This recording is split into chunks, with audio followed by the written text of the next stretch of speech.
Bonjour à tous et à toutes. Je tiens à vous remercier initialement de vous être inscrit au concours, ce qui fait en sorte que votre école peut participer à cette conférence qui a lieu à cause de, Madame Soucy, que je tiens à remercier également.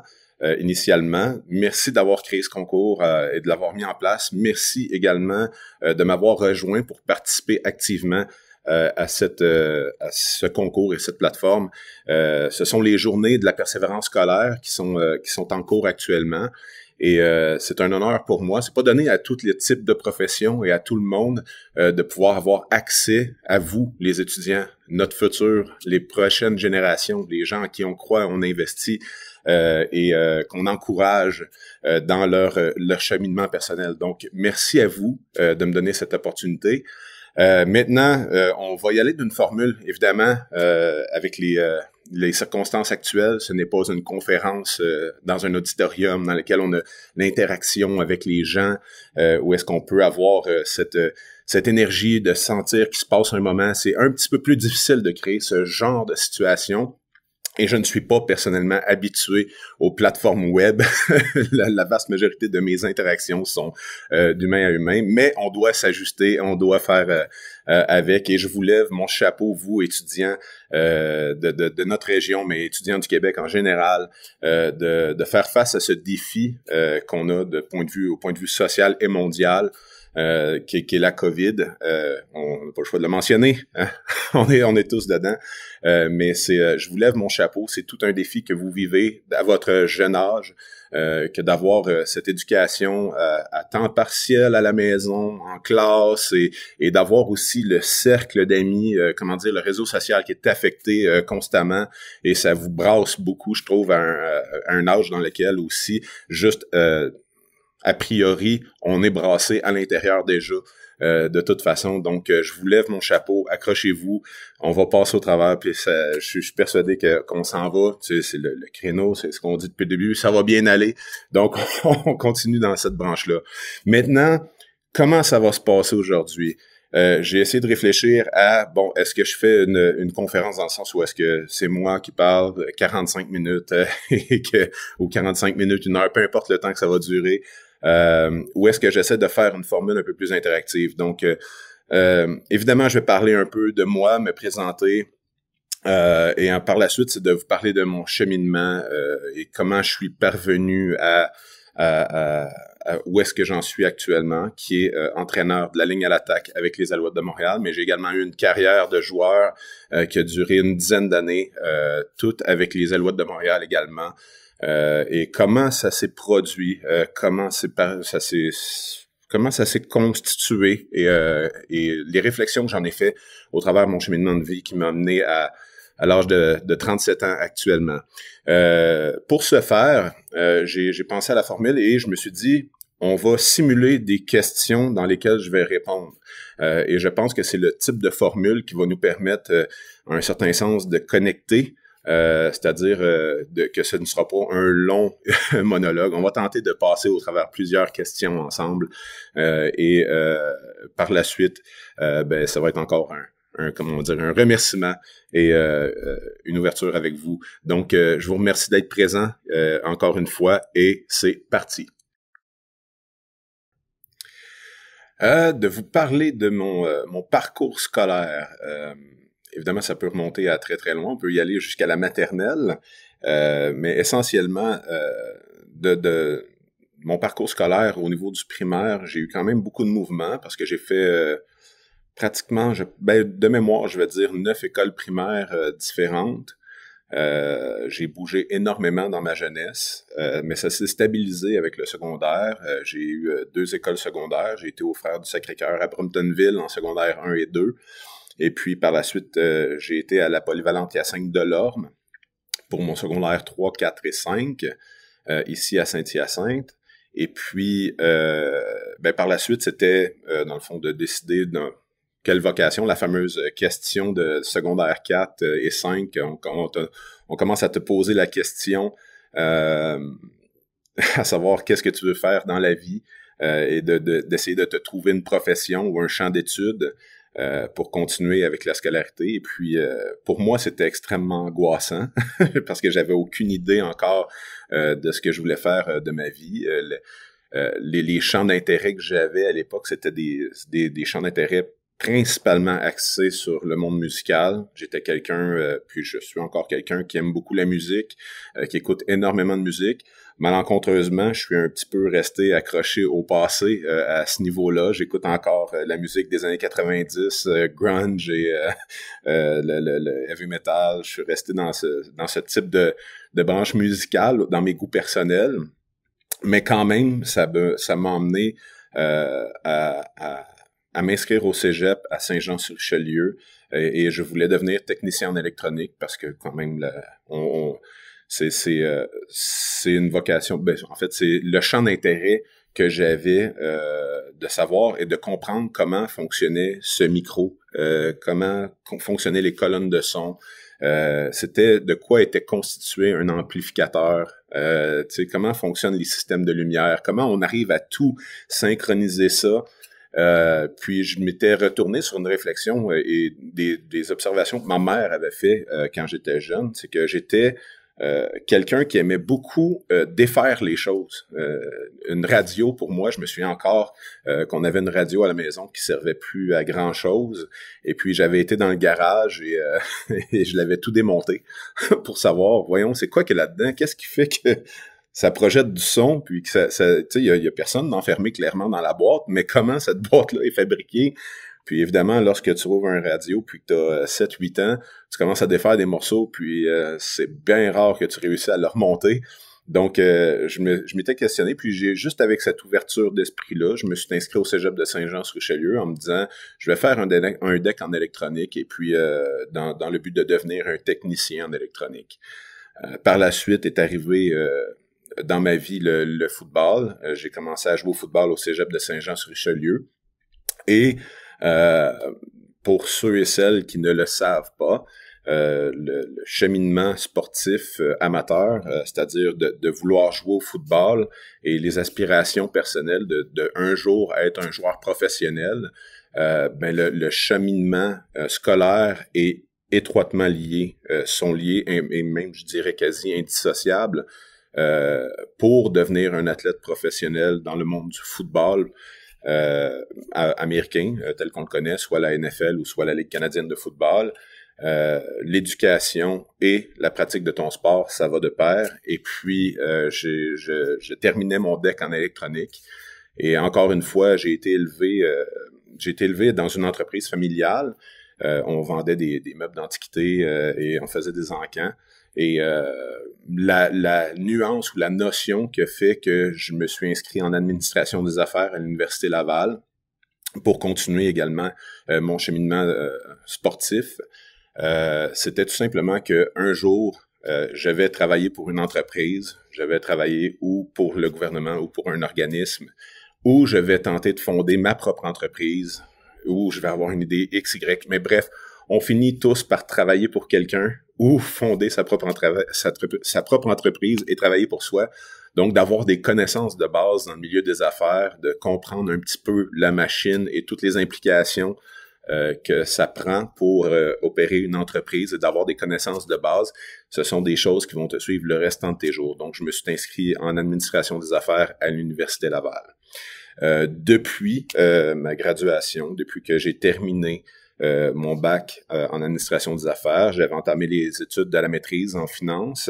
Je n'ai pas remis mon mémoire, mais j'ai quand même complété la totalité des crédits en classe. Et puis, je suis devenu joueur professionnel de football, ce qui a occupé quand même les 10 dernières années de ma vie en tant que joueur professionnel et maintenant les 2 dernières étant devenu entraîneur avec la ligne à l'attaque telle que je l'ai mentionné dans l'introduction. Donc, ça vous donne un petit peu le cheminement scolaire et vraiment en formule accélérée, là où j'en suis présentement. Qu'est-ce que pour moi la persévérance? Pour moi, c'est pas une définition dans le dictionnaire. C'est vraiment quelque chose que j'ai identifié à moi. C'est que pour moi, la persévérance, ce n'est pas axé du tout sur le résultat ou la finalité. pour moi, la persévérance, ça a toujours été l'attitude que tu as par rapport au processus.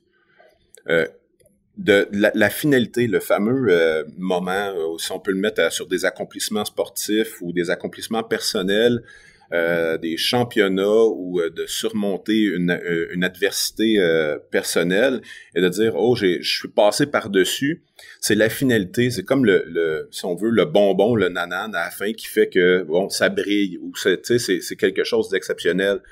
Mais pour moi la persévérance se vit dans le processus, c'est dans les petites choses que personne observe.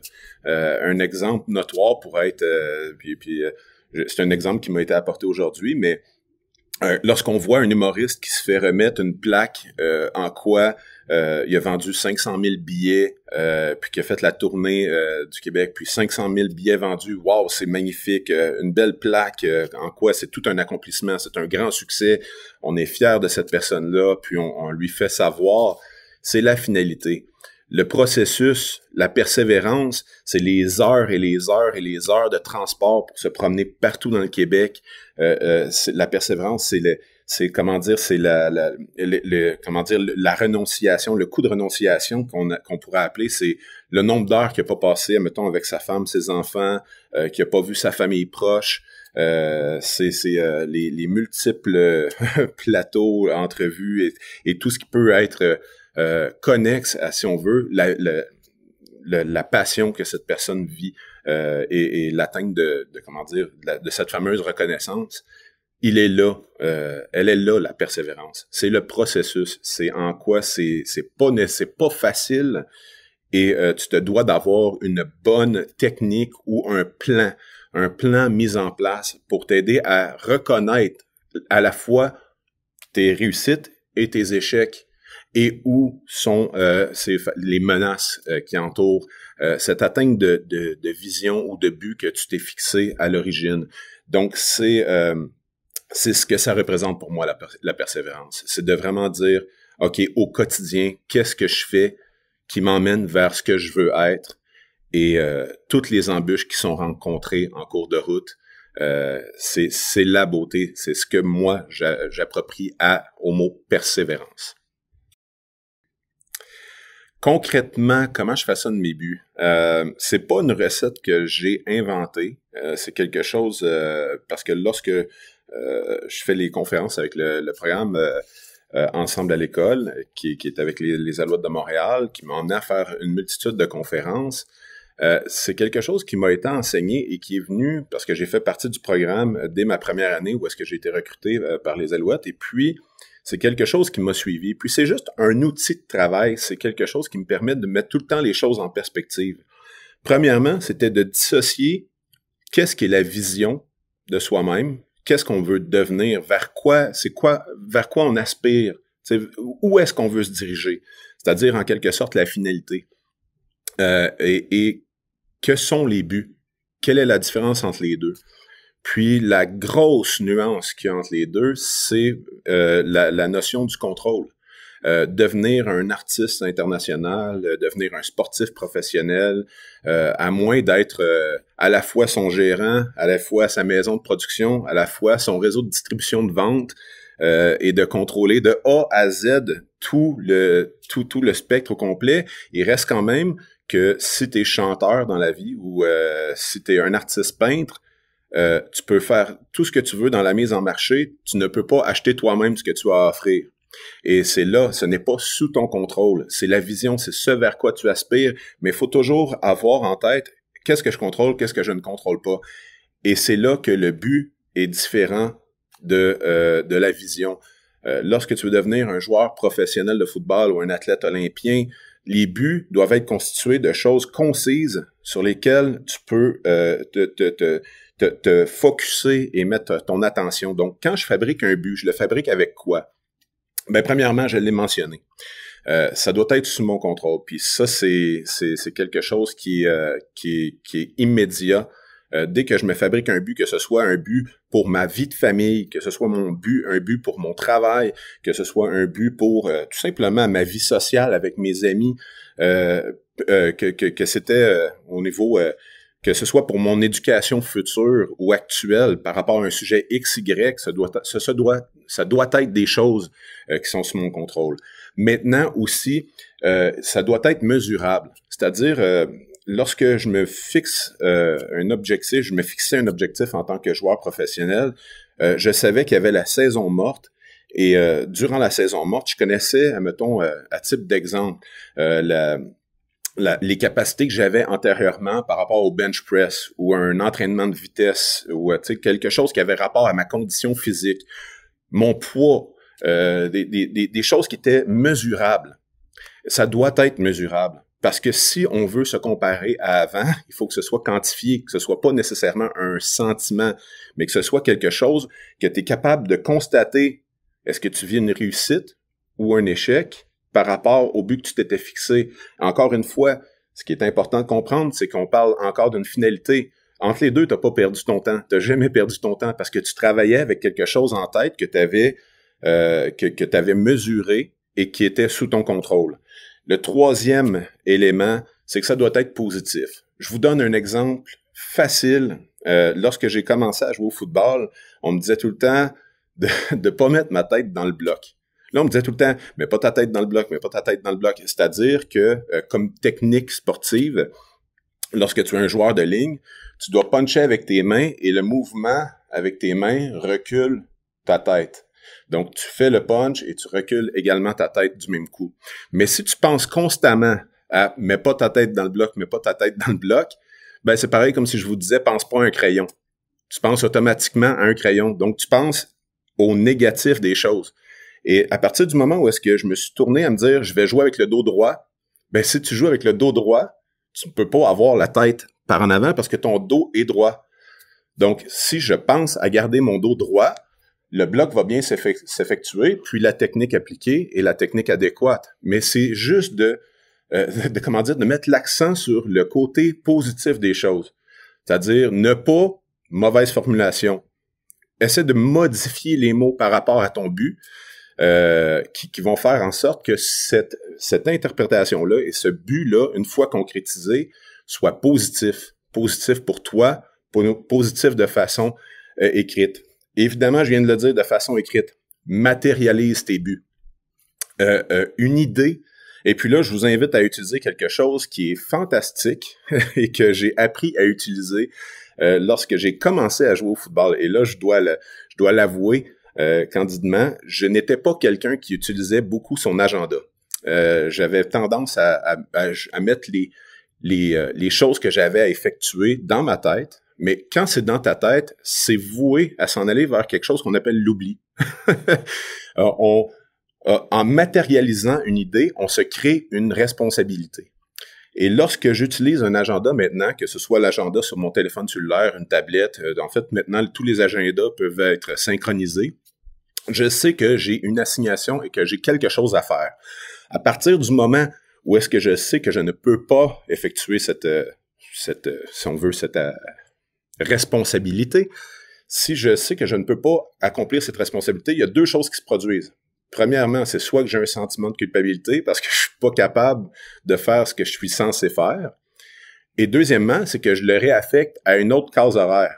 C'est-à-dire, il y a un imprévu, il y a quelque chose il y a un imprévu qui se présente dans ma vie, puis j'avais telle chose à faire pour l'atteinte de mes buts, mais j'ai pas été en mesure de les faire, et bien là, automatiquement, tu les replaces à quelque part ailleurs dans ton horaire. Donc, tu tombes extrêmement discipliné, puis ça se crée tout seul.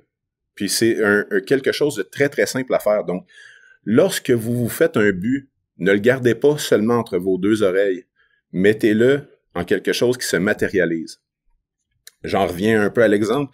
Lorsque je commençais mes séances d'entraînement, je me disais, OK, on est au mois de janvier, et avant l'ouverture du camp d'entraînement au mois de juin, je savais que mon bench press était à titre d'exemple à environ 405 livres. Je vais être en mesure de faire au moins 420 livres. Donc, je me disais, je vais bencher minimum une fois 420 livres ou un nombre de répétitions.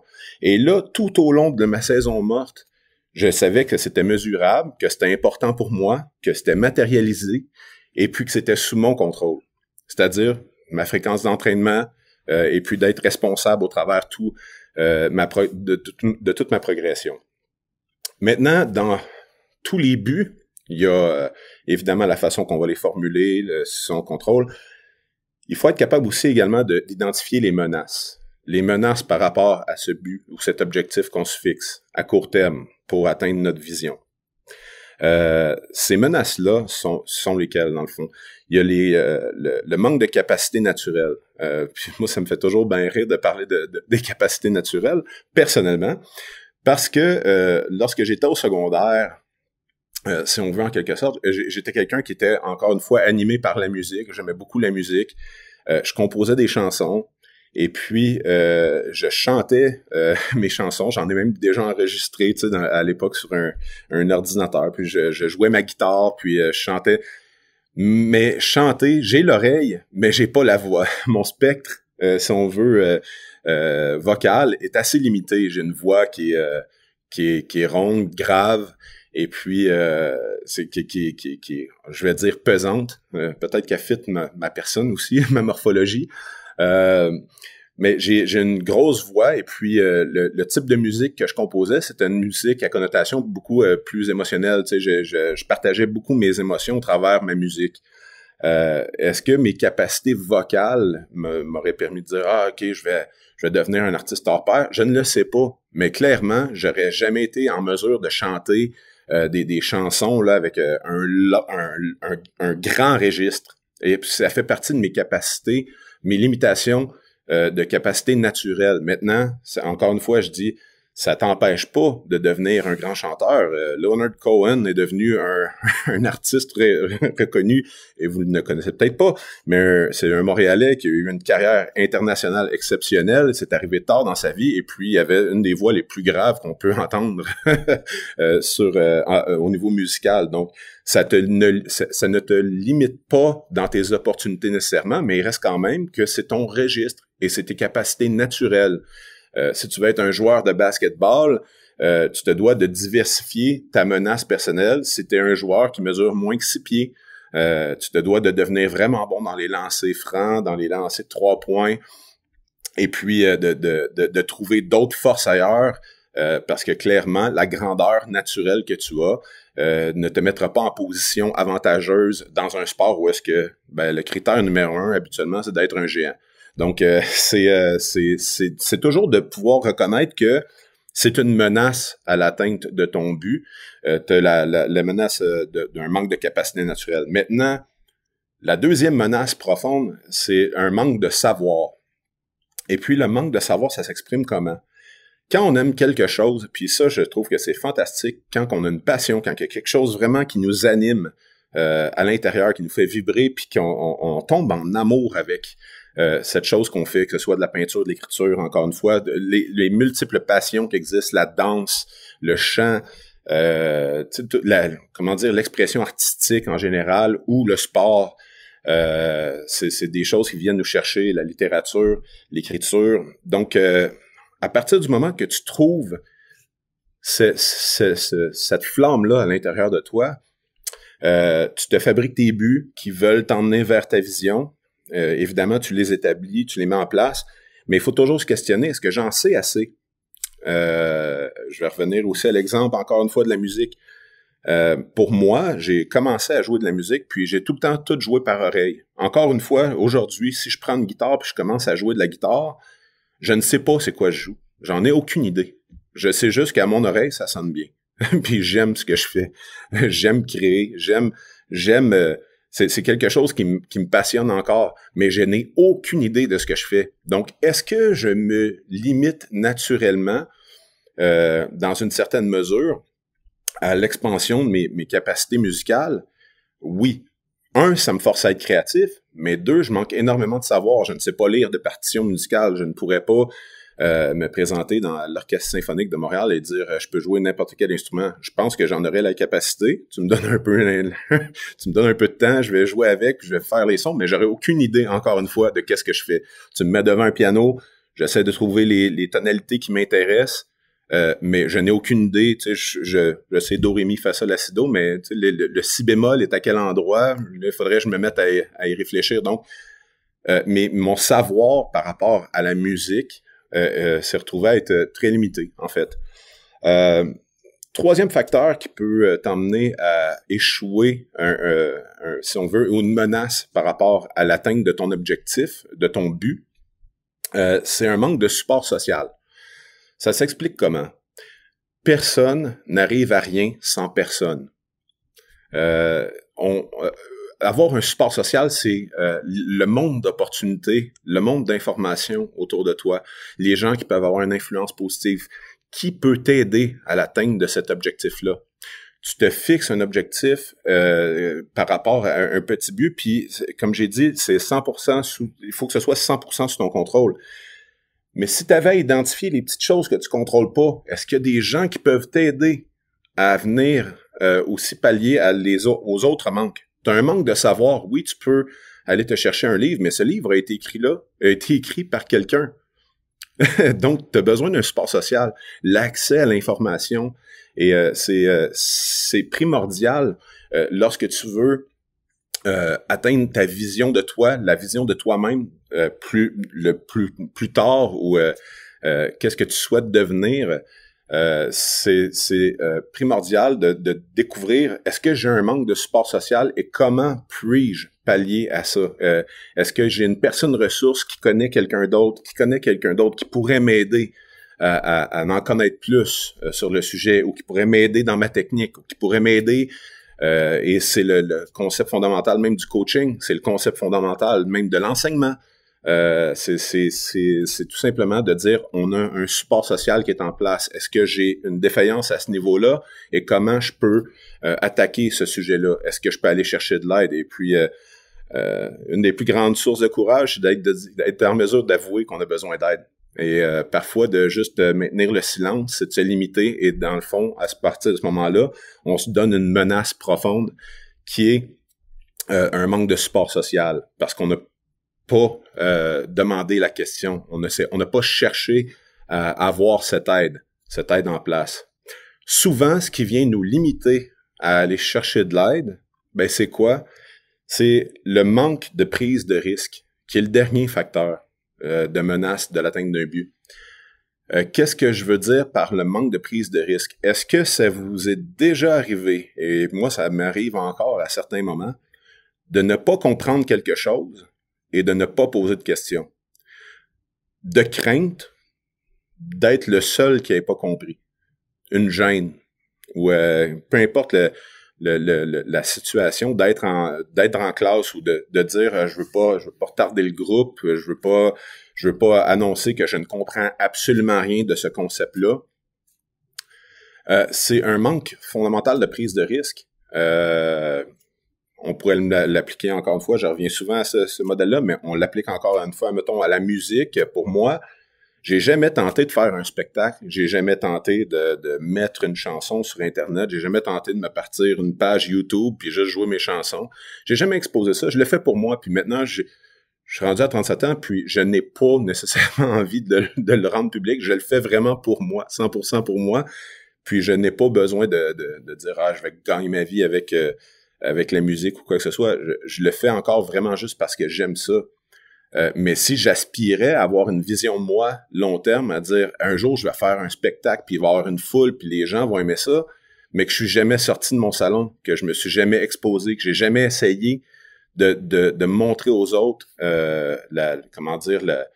l'étendue de mes compositions, ben j'ai pas pris assez de risques. Je me suis pas exposé. Je n'ai pas mis en place un système dans lequel où est-ce que je pouvais tomber. Puis une image qui est extrêmement forte par rapport à ce niveau-là. Vous ne vous en souvenez pas, je ne me souviens pas de mes premiers pas, mais lorsque tu observes les premiers pas d'un enfant, c'est le concept fondamental de marcher, c'est d'être en déséquilibre. Parce que si tu ne prends jamais le risque de te déséquilibrer vers l'avant, tu t'apprendras jamais à marcher. Tu te lèves debout, tu regardes un enfant, il va mettre tous ses efforts dans ses jambes, puis un enfant ne sait pas encore parler, mais il va se lever debout, puis là tu vois ça shake, mais il voit tout le monde autour de lui marcher, puis il veut apprendre à marcher. Et s'il prend jamais le risque de dire, OK, je lâche la table, puis je fais un pas par en avant, puis qui tombe, il ne prend jamais ce risque-là, c'est un enfant que ça va être long au niveau du développement de dire, ben, je vais apprendre à marcher, mais c'est un déséquilibre fondamental. Donc, à toutes les fois qu'on effectue un pas, maintenant, c'est mécaniquement enregistré dans notre cerveau de comment récupérer cet équilibre-là, mais il reste quand même que marcher, c'est de se déséquilibrer, c'est de prendre volontairement le risque d'aller plus loin dans une direction ou l'autre, on s'en rend même pas compte. En fait, on s'en rend même plus compte parce qu'on est rendu vieux et tout, mais sans prise de risque, l'atteinte d'un but, c'est une menace fondamentale à l'atteinte d'un but. On va revenir au bench press, conditions physiques, athlétiques. Si je me dis que je veux atteindre un poids, admettons bench press ou au squat, je veux atteindre une charge que je suis capable de soulever, il faut que je prenne le risque de le faire. Et là, habituellement, tu décroches la barre, puis là, ça descend, puis là, même dans ton cerveau, on dirait l'adrénaline est là, puis là, tu essaies de le remonter, puis tu le sais pas, puis on dirait que c'est comme, là, si je réussis pas, je vais mourir en dessous de la barre. Puis il y a quelqu'un qui est là, puis là, ça, c'est du sport social, il y a quelqu'un qui est là pour t'aider, mais volontairement, dans ta tête, tu te dis, je veux pas que tu touches à la barre. Ne touche pas à la barre. Je vais la remonter tout seul. Et là, dans le cas où est-ce que t'es vraiment pas capable, ben, tu dis, hey, j'ai échoué mon but court terme. J'ai pas été en mesure de le faire, mais si j'étais une livre, 2 livres, 3 livres en dessous de l'objectif que je m'étais fixé, c'était pas nécessairement la fin du monde pour moi, mais c'était quand même un pas dans la bonne direction. Je m'en allais dans la bonne direction. Donc, un échec court terme, c'est pas en fait ce qui va faire en sorte que tu n'atteindras jamais ta vision parce que tu as travaillé dans le but de cette atteinte-là de vision. Donc, si on avait à tracer un graphique, puis là, on va essayer de le faire apparaître, si on avait tracé un graphique, c'est un graphique extrêmement sinusoïdal. C'est une courbe de succès, d'échec, mais l'important, c'est d'avoir une progression qui nous mène vers cette vision-là. Puis, je mets tout le temps dans ce graphique-là, je mets tout le temps la variable T. La vie étant aussi précieuse qu'elle l'est, la chose qui ne se rattrape pas tout au long de votre vie, et puis si vous faites des cours de mathématiques, il y a toujours cette variable-là qui est en bas, qu'il faut mettre sur un axe XY. Souvent, l'invariable, c'est le temps. Le temps, c'est la chose qu'on ne peut pas changer et qu'on ne peut pas récupérer. Ce qui est la plus belle chose quand on regarde, mettons, nos réussites, nos échecs par rapport à nos buts, et qu'on avance dans la vie, c'est de se rendre compte que, essentiellement, si tu fais le choix fondamental de ne pas perdre ton temps, d'optimiser chaque petite facette de ta vie au meilleur de tes capacités, on se couche le soir avec une fierté dans le sens que tu n'as pas perdu ton temps. On va maintenant se tourner un peu vers, si on veut, mon cheminement personnel. Quand j'ai parlé auparavant que j'ai terminé mon secondaire, je ne savais pas encore qu'est-ce que je voulais faire dans la vie. Et puis, j'ai parlé auparavant que je me suis inscrit à un deck en électronique, mais je ne savais pas si c'était vraiment nécessairement ce que je voulais faire de ma vie. Mais tous les outils, toutes les choses que j'ai appris au travers de la musique, de s'asseoir, de pratiquer heure après heure, juste pour t'améliorer un petit peu, tu sais, juste de travailler des choses, c'est tous des outils qui m'ont servi aussi par rapport au football. À partir du moment où est-ce que je suis devenu joueur amateur au cégep de Saint-Jean-sur-Richelieu, je suis tombé en amour avec ce sport-là, mais j'ai reconnu exactement les mêmes ingrédients qui peuvent être appliqués dans toutes les sphères. C'est de pratiquer, de ne jamais compter le nombre d'efforts, l'effort que ça demande pour s'améliorer juste un peu. Puis la meilleure représentation que j'ai trouvée pour faire comprendre à quasiment tout le monde comment ça fonctionne, c'est un simple jeu vidéo. Pour la vaste majorité des parents, la vaste ou quasi-totalité des parents, regarder un jeune, ou même moi, lorsque j'étais jeune, jouer à un jeu vidéo, on a l'impression que le jeune est en train de perdre son temps. Puis là, je vous donne tout un pitch de vente. Tu ne perds pas ton temps si tu ne comprends pas ce que tu fais. Tu perds ton temps si tu ne comprends pas ce que tu fais, pardon. Je vous explique. Le concept fondamental d'un jeu vidéo, c'est de constamment te faire vivre l'échec, jusqu'à temps que tu vives une petite réussite. Puis on appelle ça passer au prochain niveau. Donc, tu prends un jeu, tu commences à jouer, tu commences à l'établir, puis on essaie de t'emmener de nouvelles quêtes, de nouvelles embûches, qui va faire en sorte que tu es obligé de recommencer. Fait que ça marche pas, tu recommences, ça marche pas, tu recommences, ça marche pas, tu recommences, ça marche pas, tu recommences.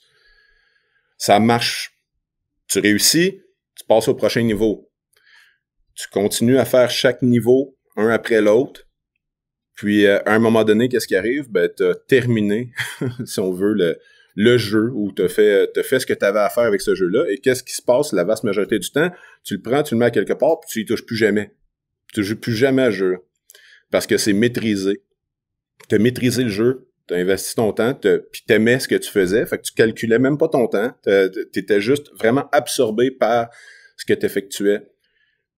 Puis c'est drôle qu'on parle des journées de la persévérance scolaire, mais il y a énormément de persévérance au travers d'un jeu vidéo, que ce soit de commencer jusqu'à la fin, jusqu'à la finalité, puis dès que c'est fini, qu'est-ce que tu fais? C'est que tu en prends un nouveau, puis tu te remets à revivre exactement cet même échec-là. Tu vis constamment l'échec dans un jeu vidéo, puis tu t'en rends même pas compte parce que tu aimes ça. Mais c'est que tu investis ton temps dans quelque chose, dans un apprentissage, puis tu essaies vraiment de maîtriser tes outils en cours de route. C'est des outils qu'on peut appliquer partout, vraiment partout, que ce soit dans une matière scolaire, que ce soit dans sa vie familiale. C'est tout simplement d'identifier, bon, ben sur quoi je veux m'améliorer un petit peu, puis comment je peux l'améliorer. Puis c'est au travers de la fabrication de buts orientés vers cet objectif-là. Donc, je pense qu'au niveau du conceptuel, de comment j'élabore mes buts, puis comment je le fais, je pense que je vous ai donné une bonne piste. Les difficultés que j'ai vécues dans ma carrière de joueur professionnel, en fait, je vais y aller aussi au niveau amateur. C'est-à-dire qu'à partir du moment où est-ce que j'ai découvert ce sport-là, qui est le football, lorsque je parlais de manque de capacité, de manque de savoir, de manque de support social, de manque de prise de risque, écoute, je les avais pratiquement tout en commençant parce que j'ai commencé à jouer au football et je connaissais aucun règlement. Je connaissais aucune position. Comment dire, j'étais pas quelqu'un qui s'entraînait. J'avais pas aucune connaissance par rapport à la diète adéquate, comment bien manger, comment s'entraîner. Donc, il y avait beaucoup de dossiers à régler. Puis en peu de temps, parce que dans le fond, j'ai commencé à jouer au cégep, t'as une fenêtre pour jouer dans au circuit collégial de jouer pour 2 ans, 3 ans. Donc, c'est pas beaucoup de temps pour acquérir énormément d'informations, puis de pratiquer ton sport en plus. Donc, je peux déjà vous confirmer que ma première année dans laquelle j'ai joué pour les gens de Saint-Jean-sur-Richelieu, j'embarquais sur le terrain, je débarquais du terrain, puis je comprenais pas qu'est-ce qui se passait. Maintenant, ma responsabilité personnelle, c'est que la prise de risque, je ne posais pas de questions. J'écoutais ce que le gars à côté de moi me disait de faire, puis j'essayais de le faire au meilleur de mes capacités. Prends ce gars-là, pousse-le. Tu sais, c'était... Là, on se parlait, puis... Mais embarquer sur le terrain, à quel moment? Débarquer du terrain, à quel moment? Juste initialement, d'apprendre juste les règlements de ton sport. Dieu seul sait comment le football, en fait, pour les gens qui ont déjà écouté un match de football et qui ne connaissent pas les règlements, c'est un chaos. On écoute le match, pourquoi il botte le ballon? Pourquoi il y a telle pénalité? Pourquoi on se pose 100 000 questions? Je vivais ces questions-là, ces questionnements-là, alors que c'était quelque chose d'acquis pour tout le monde autour de moi. Et elle était là, la différence notoire. C'est un peu comme d'arriver dans une nouvelle culture, dans une nouvelle langue, et de ne pas poser nécessairement de questions, de pas tenter de s'instruire sur, bon, ben, comment tu parles ta langue? Quel mot veut dire pour qu'on puisse parler de la même chose? Donc, moi, je considère que ça l'a retardé ma progression. Mais par contre, une chose que j'avais à mon avantage personnel, ben le manque de capacité naturelle, il était pas nécessairement présent. C'est-à-dire que j'étais quelqu'un qui pesait déjà plus de 300 livres. J'ai naturellement, je crois, un bon système cardiovasculaire. Tu sais, mon enseignement avec mon enseignant Claude Trudel que j'avais au secondaire ici à la Polyvalente qui est à Sainte-Delorme me disait il y en a qui ont des V6, il y en a qui ont des V8, faisait l'analogie d'un moteur d'auto. Il disait il y en a qui ont des V6, il y en a qui ont des V8, il y en a qui ont des V10, toi Luc, t'as un V12. J'avais une morphologie et une capacité de courir qui jouait en ma faveur. J'étais un gros bonhomme, mais j'étais capable de me déplacer également. Donc ça, initialement, ça m'a aidé. Mais il reste quand même qu'en force physique, j'ai dû m'entraîner, j'ai dû comprendre les notions primaires de l'entraînement. Donc, j'ai fait mes premières saisons avec beaucoup de difficultés au niveau de la compréhension football. Lorsque est venue la fin de mon éducation collégiale, mon cégep, et que j'ai gradué, comme je l'ai dit, je me suis inscrit en administration des affaires et je suis allé avec le Rouge et Or de l'Université Laval. Pour ceux et celles qui ne connaissent pas nécessairement le football universitaire canadien, déjà pour moi c'était une surprise, puis le football m'a apporté ça, je dois le reconnaître. Je n'avais jamais pensé aller à l'université un jour de ma vie. Je pensais pas avoir une éducation universitaire, je ne croyais pas y aller. Et d'avoir ces deux cheminements-là étroitement reliés, ben ça m'emmenait à avoir une éducation universitaire. Donc, d'aller à l'Université Laval, de commencer un bac en administration des affaires, j'étais extrêmement fier de moi déjà en premier lieu. Mais il reste quand même que c'était, et c'est encore un des programmes les plus dominants au Canada. Et c'est un des plus gros, sinon le plus gros programme de football universitaire canadien. Donc, la marche était gigantesque. Et puis, lorsque je me suis présenté au camp d'entraînement, je croyais au niveau de la condition physique que j'avais ce que ça prenait. Et je me suis rendu rapidement compte que les joueurs qui étaient présents sur place étaient des athlètes exceptionnels. Lorsque j'ai été voir une course de la ligne, il y avait des courses tous les vendredis, puis j'avais été voir ça, puis je me disais, mon Dieu, il y a plein de choses qui font que j'ai jamais faites de ma vie, que, point de vue mécanique, ils croisent les pieds, ils font plein d'exercices que j'ai jamais fait, puis je me disais, wow, hey, ça va être un méchant step, excusez l'anglicisme, là, mais c'est une grosse étape, c'est une grosse marche entre les deux niveaux. La vitesse d'exécution, les joueurs étaient athlétiques, puis aussi la différence d'âge qui entre les niveaux. Un vétéran dans le circuit universitaire avait 24 ans, 23-24 ans, alors que toi, t'en as 19-20. Tu sais, ces 5 années-là, il y a une différence de gabarit, il y a une différence de maturité physique. Donc, c'était des défis au quotidien, puis ça vient gruger par en dedans un peu la confiance personnelle que tu as. Puis là, il faut tout le temps constamment que tu te recentres sur les petits accomplissements, les petites choses que tu réussis. Mais l'apport principal, vraiment la grosse chose que ça m'a apporté de tout vivre ces embûches-là, mais également d'arriver avec le Rouge et Or, c'est que je crois que mes entraîneurs ont rapidement compris que je ne comprenais pas nécessairement ce que je faisais sur le terrain. Et d'avoir des gens qui se sont assis, puis là, c'est vraiment, encore une fois, c'est du support social. Il y a des gens qui se sont assis avec moi puis qui ont pris le temps de m'expliquer et avec qui j'ai travaillé avec notamment mon entraîneur Jacques Cloutier que j'avais à l'Université Laval, Glenn Constantin, Justin Etier. C'est des personnes qui sont venues m'apprendre le football d'une façon différente et qui ont pu me faire progresser et qui a fait en sorte que lorsque j'ai eu cette opportunité-là, ce que les gens, puis ça encore, c'est pas quelque chose que j'invente, mais ce que les gens, lorsqu'on dit à quelqu'un qu'il est chanceux, ah, t'es chanceux, t'as eu ça, t'es chanceux. La chance, le concept fondamental de la chance, même la loterie, c'est tout simplement quand ton opportunité rencontre ta préparation. Et si tu manques de préparation, ça se peut que tu bousilles ton opportunité et tu n'auras pas cette fameuse chance. C'est d'être prêt à saisir ton opportunité. Puis quand je dis à l'auto, tu pourras avoir la meilleure combinaison de 6 chiffres semaine après semaine, mais si tu fais pas la préparation de t'acheter un billet, tu gagneras jamais à la loterie. C'est juste factuel. Donc, je dis pas non plus de jouer à la loterie. Moi, je ne joue pas à la loterie. Donc, mais c'est juste de dire, OK, quelqu'un qui gagne à la loterie, il est chanceux. Ouais, ben, il s'est préparé. Il a acheté sa combinaison. Donc, c'est juste de le mettre en perspective, de dire, bon, est-ce que je suis prêt à saisir cette opportunité-là?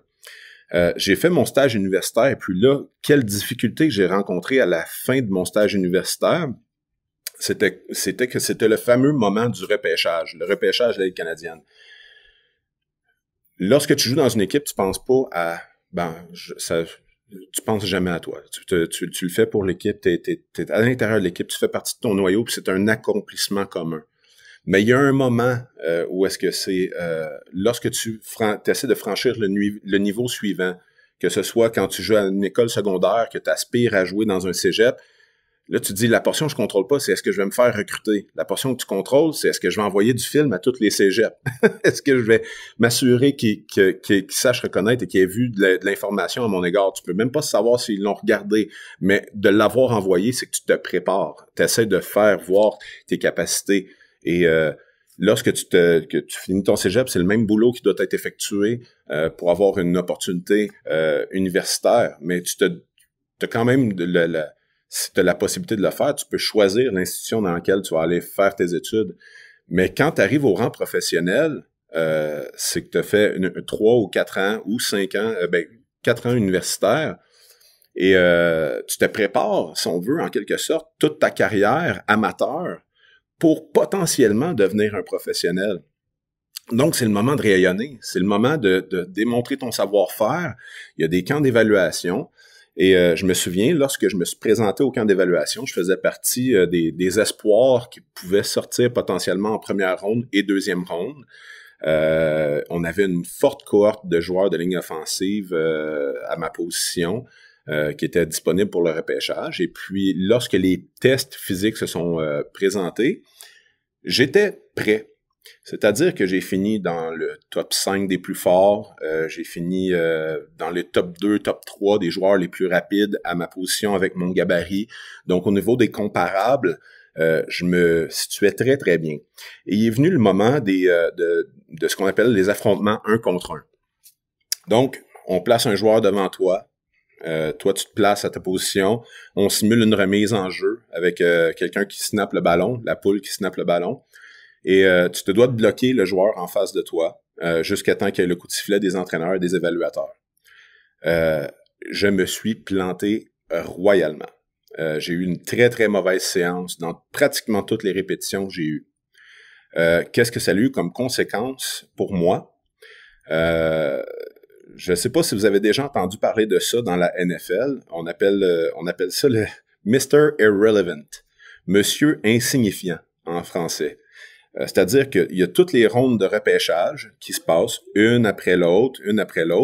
Et puis, qu'est-ce qui arrive à la toute fin? Il y a le dernier joueur qui est repêché, dernier joueur de toute la ligue. Et toutes les équipes, en fait, consentissent à leur donner un chandail de football. Puis souvent, on lui offre une voiture, comme dans le sens, une petite tape dans le dos. Merci d'avoir essayé, mais c'est fort peu probable que ça fonctionne pour toi. Et là, ce qui se produit, moi, le repêchage commence. Donc, je me souviens, on était à l'Université Laval. J'avais un examen à faire le lendemain, ou même la journée même du repêchage, un examen d'un cours à l'université. Et puis, je devais étudier, tu sais, j'essayais de finaliser mes études et pour l'examen. Mais en même temps, il y avait une équipe télévision qui était là, puis c'était le repêchage. Puis là, les noms sortent un après l'autre. Et puis vient le dernier joueur du repêchage au complet, Luc Brodeur-Jourdain, sélectionné par les Alouettes de Montréal. Et pour moi, j'étais extrêmement heureux parce que j'avais été sélectionné par l'équipe pour laquelle je voulais jouer. Donc, que ce soit premier rang ou dernier rang, j'étais vraiment heureux de ça. Mais il reste quand même que le constat, quand je vous dis que les gens observent plus souvent qu'autrement la finalité et non pas le processus, la question qui m'était posée, c'est es-tu déçu? Es-tu déçu de ton rang de repêchage? J'étais, moi, personnellement, déçu de la performance que j'avais offerte au camp d'évaluation. J'étais déçu de qu'est-ce que j'avais exécuté sur le terrain et je savais que mes possibilités, mes capacités étaient supérieures à ce que j'avais effectué. Donc, j'avais vécu un échec lorsqu'il fallait que je brille. Et ça a eu l'impact que j'ai été le dernier choix du repêchage au complet en 2008. Pour plusieurs, ça aurait été vraiment un échec en termes de finalité, mais moi, ce que j'ai vu, c'est que c'était la chose que je contrôlais pas. Je ne contrôlais pas l'opportunité. Je contrôlais seulement ma préparation. Et lorsque je me suis présenté au camp d'entraînement avec les Alouettes de Montréal, je considérais que, au point de vue athlétique, j'avais tout ce qu'il fallait. La chose que, par exemple, quand je disais le manque de savoir et le manque de prise de risque, la chose que je n'avais jamais faite de ma vie, c'est que j'avais jamais changé de position. J'avais jamais joué. J'avais toujours joué garde à droite. Et puis, quand j'ai été repêché par les Alouettes de Montréal, il y avait un garde à droite qui s'appelle Scott Flory, qui avait joué 14 ans avec les Alouettes, qui a joué au total, en fait, 14 saisons avec les Alouettes de Montréal. Et parmi ces 14 saisons, je crois qu'il y en a eu 10 qui a été sur l'équipe d'étoiles de la Ligue, plus 2 fois joueur par excellence de la Ligue à la position de ligne à l'attaque. Donc, est-ce que je pouvais déloger en tant que dernier choix du repêchage un joueur de la sorte, de la trempe de Scott, qui est encore, à mes yeux, un des meilleurs joueurs que j'ai vus à ma position? C'était très peu probable. Et c'est mon manque de versatilité, mon manque d'ouverture d'esprit par rapport au sport que j'aime pratiquer qui fait en sorte que j'ai été retranché par les Alouettes de Montréal à ma première opportunité et je suis retourné à l'Université Laval. Maintenant, qu'est-ce que je pouvais contrôler pour améliorer la chose? C'est tous des petits échecs, c'est toutes des petites choses qui se sont produites, mais qui m'ont donné une opportunité d'apprentissage. Et ce que j'ai fait au travers de tout ça, c'est que j'ai fait le choix de ne jamais perdre mon temps. Je suis retourné à l'Université Laval et à ma dernière saison, oui, j'étais de retour à la position de garde à droite pour le Rouge et Or de l'Université Laval, mais il restait néanmoins que j'ai appris à faire des remises, à faire la poule, si on veut, le snapper au football. Donc, j'ai appris à prendre le ballon, le mettre entre les jambes, puis le snapper, l'envoyer au corps arrière. Et j'ai pratiqué toutes les positions que je pouvais pour aider notre défensive. Donc, dès que nos répétitions à l'attaque étaient terminées, j'allais sur la deuxième unité, puis j'essayais de prendre des répétitions, des positions auxquelles j'avais jamais joué. Puis je me suis mis aussi à essayer d'attraper un ballon. Tu sais, juste des choses que j'avais jamais fait, parce que ma job, ou ce pourquoi j'aimais tant le football, c'était bloquer. Et c'était mon monde. J'étais comme avec des œillères et je me concentrais sur uniquement une chose, alors qu'il y a un monde autour. Il y a un monde d'opportunités. Mais lorsque tu es fermé seulement sur une chose, tu manques le monde au complet.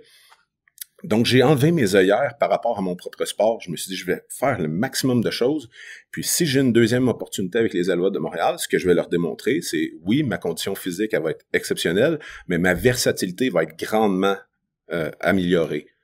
Et c'est ce qui s'est produit à mon deuxième camp d'entraînement avec les Alouettes. J'étais en compétition avec 4 autres joueurs qui avaient été repêchés avant moi, qui avaient de meilleurs contrats que moi, tu sais, qui avaient de meilleures capacités, mais j'ai démontré que j'étais le seul qui pouvait jouer à toutes les positions. Je pouvais jouer centre, je pouvais jouer ailier rapproché, je pouvais jouer garde. Donc, lorsque il est venu le temps de faire la constitution de l'équipe, eh bien, c'est moi qui s'est retrouvé à être le joueur qui était dans l'alignement. Donc, à ma saison recrue, j'ai quand même été joueur partant pour 9 rencontres et ça a été le début d'une carrière professionnelle pour moi qui a été grandiose puisqu'on a remporté la Coupe Grey à ma première saison et on a remporté aussi la Coupe Grey à ma deuxième saison. Je suis encore le seul joueur de l'histoire du football canadien à avoir remporté à la fois, dans le fond, pour 3 années consécutives. J'ai terminé ma carrière avec le Rouge et Or de l'Université Laval avec le championnat national et j'ai commencé ma carrière professionnelle avec 2 Coupes Grey. Donc pendant 3 ans, j'ai fait partie de grandes équipes, d'équipes championnes. Maintenant, dans le parcours professionnel, une fois devenu joueur professionnel, les choses que tu ne contrôles pas nécessairement comment tu vas te blesser. Ça arrive à des moments. Puis, j'ai eu une double déchirure ligamentaire au genou droit, passé l'âge de la trentaine. Donc, c'est difficile également à surmonter, étant un joueur de gros gabarit. Mais j'ai encore une fois, c'est quelque chose que je ne contrôlais pas, mais ce que je pouvais contrôler, c'était mon support social, puis la prise de risque. J'ai utilisé des façons d'entraîner dans ma réhabilitation qui étaient encore à l'essai. J'ai fait des choses qui étaient à l'essai avec l'Université Laval, des types d'entraînement qui favorisaient, si on veut, mon retour à la compétition. Et puis, ça a eu une influence sur la fin de ma carrière. J'étais un joueur qui a ralenti et les opportunités se sont avérées être différentes. Mais j'ai toujours gardé une attitude positive et j'ai toujours fait tout en mon pouvoir pour le bien-être de quelque chose que je contrôlais pas, mais je contrôlais pas l'équipe, je contrôlais pas le résultat de l'équipe. Mais je m'assurais de mettre un sourire dans le visage à quelqu'un. Je voulais tout simplement que les gens autour de moi sentent que même si je pouvais avoir une frustration personnelle sur mon utilisation, que ce soit sur mon salaire, que ce soit, c'était multifactoriel, le nombre de frustrations que j'aurais pu avoir, mais le choix que j'ai fait à l'intérieur de moi, c'était de dire le plus important, ce sont les Alouettes de Montréal et je veux que notre équipe, et je vais tout faire en mon pouvoir pour que notre équipe performe au meilleur de ses capacités. Donc, ce sont les difficultés que j'ai rencontrées. Et en fin de carrière, j'étais un joueur réserviste. Je n'ai pas eu beaucoup de temps de jeu dans mes 2 dernières saisons. Néanmoins, je considère encore que je suis un des plus grands privilégiés du sport parce que j'ai eu le luxe de savoir quand était ma dernière partie de football, à quel moment je prenais ma retraite. Et puis, la fin d'un cycle, pour moi, d'athlète professionnel a été un deuil. C'est pas nécessairement la chose la plus facile lorsque ça prend fin, puis au point de vue émotif. Puis ça change drastiquement aussi ta façon de vivre, parce que habituellement, mon temps était orienté pour me préparer pour une prochaine saison au point de vue athlétique. Maintenant, j'ai tellement investi de temps dans mon savoir en tant que joueur. J'ai tellement mis de temps, quand je vous disais qu'on compte jamais le temps si on aime quelque chose vraiment, j'ai tellement mis d'efforts dans mon savoir que ça m'a emmené dans une autre sphère qui est la pédagogie, c'est-à-dire maintenant l'enseigner. Et ça fait 2 ans que je suis entraîneur avec les Alouettes de Montréal à la position à laquelle j'ai évolué, c'est-à-dire la ligne à l'attaque. C'est conséquent à quoi? C'est conséquent à des années et des années à imiter, à copier à ma façon des gens qui ont été là avant moi. Les meilleures éthiques de travail que j'ai vues, c'était Scott Flory, Anthony Calvillo, Ben Cahoon. Vous ne connaissez peut-être pas ces noms-là, mais ce sont de grands joueurs qui font partie du temple de la renommée et j'ai su observer et reconnaître les ingrédients de la longévité et du savoir du football. Ça se passe seulement et uniquement en investissant son temps dans ce qu'on aime vraiment. Et puis, c'est pas autant les capacités physiques. Ça passe beaucoup plus par le savoir.